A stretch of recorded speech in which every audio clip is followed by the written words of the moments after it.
నమస్తే, నేను సంజు నాయక్. అప్డేట్స్ చూస్తే వరుస సెలవులు రావడంతో భక్తులు ఒక్కసారిగా తిరుమల కొండకు పోటెత్తారు.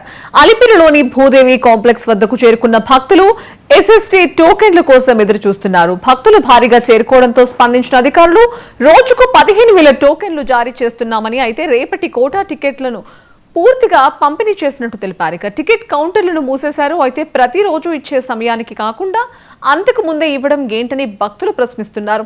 తమకు టోకెన్లు ఇవ్వాల్సిందేనని భక్తులు భూదేవి కాంప్లెక్స్ వద్ద ఎదురు చూస్తున్నారు. గతంలో జరిగిన చర్యలను దృష్టిలో ఉంచుకుని అధికారులు భూదేవి కాంప్లెక్స్ వద్ద రద్దీ పెరగకుండా పగడ్బందీగా ఏర్పాట్లు చేశారు. కాగా శ్రీవారి సర్వదర్శనానికి సుమారు 30 గంటల సమయం పట్టే అవకాశం ఉంది. 1000 మెంబర్స్ వరకు అక్కడ గుంపుగూడి టోకన్స్ కోసం వెయిట్ చేయడంతో అక్కడున్న విజిలెన్స్ అండ్ పోలీస్ విభాగము వారిని గైడ్ చేయడానికి, కంట్రోల్ చేయడానికి ప్రయత్నించారు. ఈలోగా further local police force support కూడా తీసుకోవడం జరిగింది. ఇందులో భాగంగా కొంత భక్తుల్ని సముదాయించడం, పంపడం జరుగుతుంది. అక్కడ పోలీస్ వారు కానీ విజిలెన్స్ వారు కానీ కంట్రోల్ చేయడానికి ప్రయత్నిస్తున్నారు, కంట్రోల్ చేస్తున్నారు. ఇప్పుడు పబ్లిక్ అడ్రస్ సిస్టమ్ అన్ని విధాలా. But electronic and media, social media వారు అక్కడ తొక్కిసలాట జరిగింది, అక్కడ లాఠీచార్జ్ జరిగింది అని కొన్ని వదంతులు వ్యాపింపజేశారు. అదంతా కూడా అబద్ధం. సో ఇటువంటి వదంతులు వ్యాపింపజేసి భక్తుల మనోభావాలు దెబ్బతీయకూడదని మీ అందరికీ తెలియజేస్తూ, ముఖ్యంగా పోలీసు వారు, విజిలెన్స్ వారు ఇక్కడ పనిచేయడానికి సిద్ధంగా ఉన్నారు. ఎక్కడ ఏం జరిగినా ఇమీడియట్గా రష్ అయ్యి వాటిని పూర్తిగా కంట్రోల్ చేసుకోవడానికి సిద్ధంగా ఉన్నారు. In view of Vaikuntha Ekadashi and holidays వల్ల ఎక్కువ ఫుట్ఫాల్ ఉంది, ఎక్కువ పిల్గ్రిమ్స్ వస్తున్నా కానీ వారికి ఎటువంటి ఇబ్బంది కలగకుండా తగిన చర్యలు తీసుకోవడం జరుగుతుంది. మీడియా వారు, సోషల్ మీడియా వారు సహకరించాలి.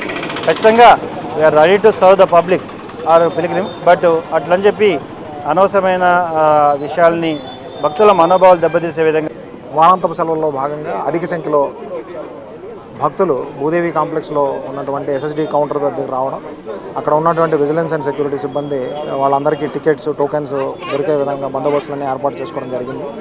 ఈ సందర్భంలో ఎస్ఎస్డి టోకెన్స్ అయిపోయిన సందర్భంలో వాళ్ళకి డీడీ టోకెన్స్ దొరుకుతాయనే తాపత్రయంతో దివ్య దర్శనం సంబంధించినటువంటి కౌంటర్స్ దగ్గర పెద్ద సంఖ్యలో చేరేదానికి ప్రయత్నం చేయడం అనేటువంటి జరిగింది.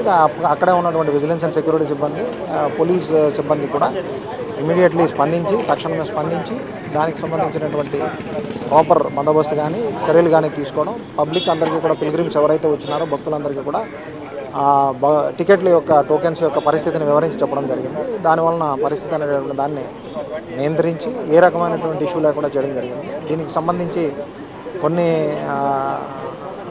మీడియా దీనిలో కానీ, ఫోరమ్స్లో కానీ లాఠీచార్జ్ జరిగినట్లు, లేకపోతే తొక్కిసలాట జరిగినట్లు పేర్కొనడం జరిగింది. ఇది వాస్తవం కాదు. భక్తులందరికీ కూడా